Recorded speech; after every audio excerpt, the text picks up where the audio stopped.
Hello friends and welcome back to your channel Banaras the learning channel. तो आज हम एक और एक्सरसाइज डिस्कस करने जा रहे हैं जिसका नाम है गट हर्ट एक्सेस। तो जैसा कि आप समझ पा रहे हैं, इसमें हम आपके गट माइक्रोबायोम और हमारे हर्ट इनके रिलेशंस को समझेंगे। तो gut heart axis is the bidirectional interaction between gut microbiome and heart obviously. Recently, it has been found that gut microbiome has been the major influencer in pathogenesis of various chronic heart disease, including heart failure.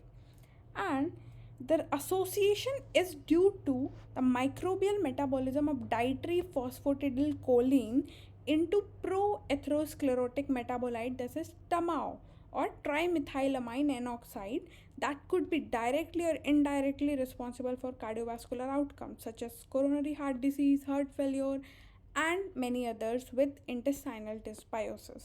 It has been established in many researches. So, what is the basic concept behind this is whatever changes the gut microbial composition we have already studied, और हमने पहले ये देखा था gut brain access में कि गट में 3-4 चीज़ें जो हमें याद रखनी है। पहला, गट की डाइवर्सिटी। दूसरा, एपिथेलियम इंटीग्रिटी, यानी कि जो लूज जंक्शंस हैं वो टाइट रहें। तीसरा, उनका कंपोजिशन। तो changes in microbial composition leads to decrease production of short chain fatty acid. Obviously it will anyway, if the thing will interfere in gut microbial composition, it will affect the synthesis of short chain fatty acid and it will increase the lipopolysaccharide production. Whereas due to diet and other factors, in response to this change in microbial composition, it is increasing the harmful substance called TMAO, that is trimethylamine N oxide, leading to heart failure, hypertension, atherosclerosis, and cardiac fibrosis, and many more. So, we'll understand how this mechanism actually works. So, persistent low-grade inflammatory response due to any reasons. Like we are seeing the gut scenario कि यहाँ पे गट में क्या होता है पहले, जो कि आपको कार्डियोवैस्कुलर रिस्क तक लेके जाता है। तो किसी भी तरीके, due to your diet, poor lifestyle, any other factor, non-veg, any other factor which creates low-grade inflammatory response, including obesity. That is a low-grade inflammatory condition because.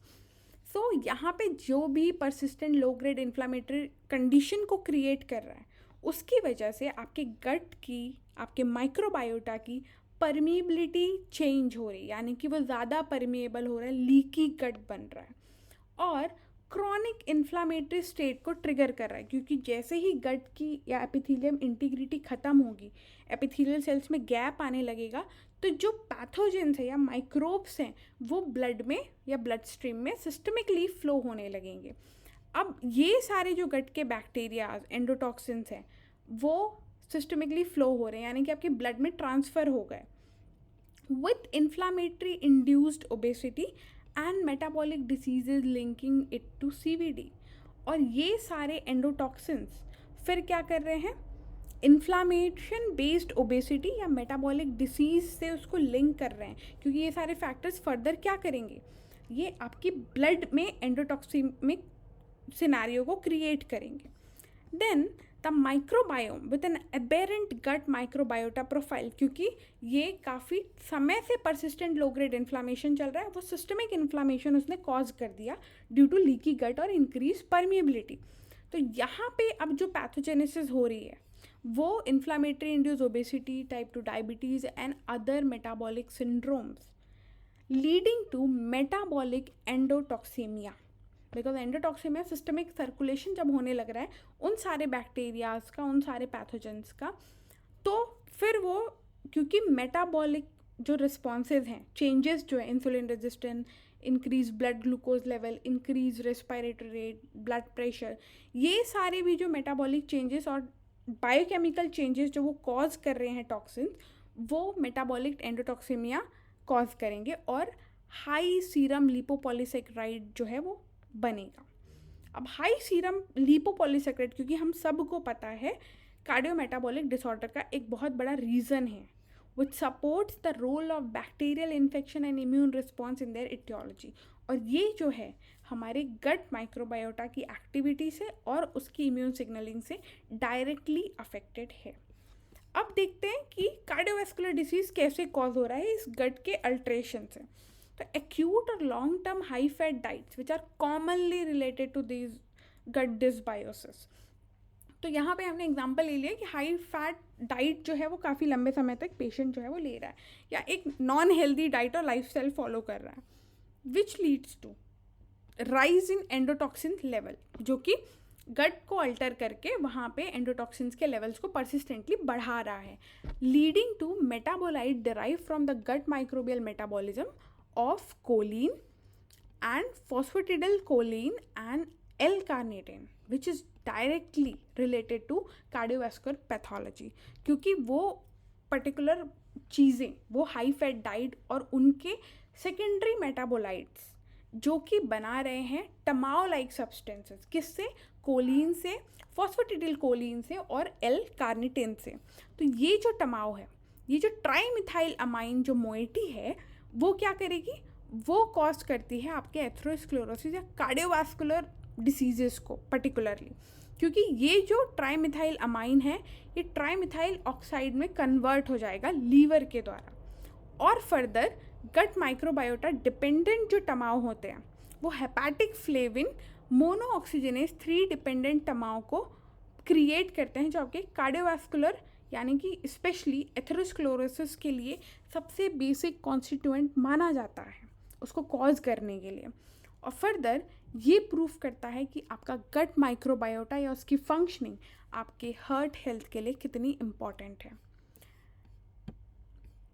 तो इसका एक ब्रीफ हम डायग्रामेटिक व्यू देख लेते हैं कि बेसिकली अगर gut microbiota या गट डिसबायोसिस हो रही है, कोलिन ज़्यादा हो रहे हैं, टमाओ ज़्यादा हो रहे हैं, यूरेमिक एसिड्स या टॉक्सिन्स ज़्यादा हो रहे हैं, इन सारी चीज़ों की वजह से बाइल एसिड्स का प्रोडक्शन अल्टर हो रहा है, ब्राउन एडिपोज टिश्यू ज़्यादा एक्यूमुलेट हो रहे हैं, शॉर्ट चेन फैटी एसिड्स कम बन रहे हैं, लिपोपॉलीसेकेराइड ज़्यादा बन रहे हैं, तो ये सारे क्या करेंगे?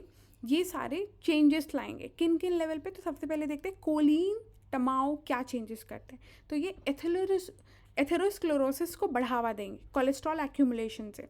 तो एंटेरोसाइट्स यानी कि एंडोथेलियल डैमेज कॉज करेंगे इनिशियली। देन यूरेमिक टॉक्सिन्स क्या करेंगे? टाइट जंक्शंस जो हैं एपिथेलियम के उसको डिसइंटीग्रेट करेंगे और सिस्टमिक इन्फ्लामेशन को बढ़ावा देंगे वाया कॉजिंग लीकी गट।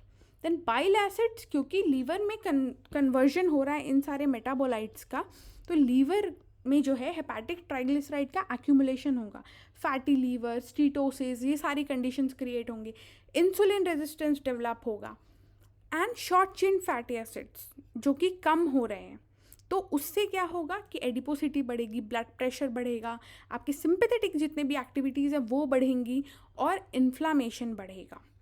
और लिपोपॉलीसेकेराइड के बढ़ने से, जो कि बैक्टीरियल सेल वॉल का प्रोडक्ट है, एंडोथेलियल सेल डैमेज और बढ़ेगा, जो कि क्योंकि बेसिक एंडोथेलियल सेल की फंक्शनिंग ही हमारे कार्डियोवास्कुलर डिसीज़ का बेसिक कारण है।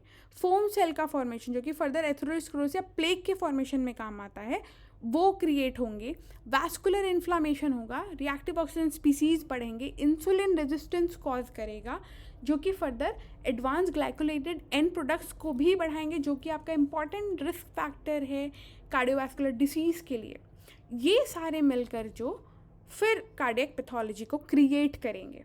तो अब देखते हैं कौन कौन सा फैक्टर किस किस चीज़ों को क्रिएट करता है। तो कोलिन टमाओ ये सारे जो हैं atherosclerosis, thrombosis, cardiorenal fibrosis and modulate inflammation. PEG जो है एथेरोस्क्लेरोसिस, थ्रोम्बोसिस दोनों को ही कॉज करने में इंपॉर्टेंट फैक्टर है। Then short chain fatty acids blood pressure homeostasis को डिसरेगुलेट करने में, मायोकार्डियल रिपेयर में और इन्फ्लामेशन को मॉड्यूलेट करने में काम आता है।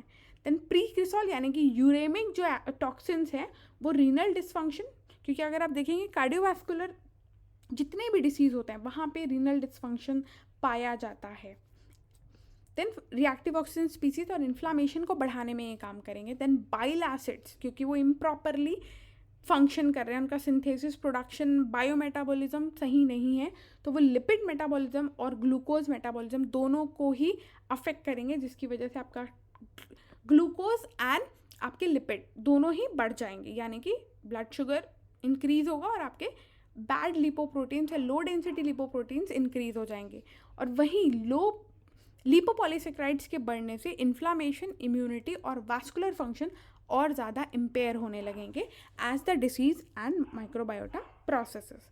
So hope you guys like this video. Do like, share and subscribe our channel for more videos. Thanks for watching.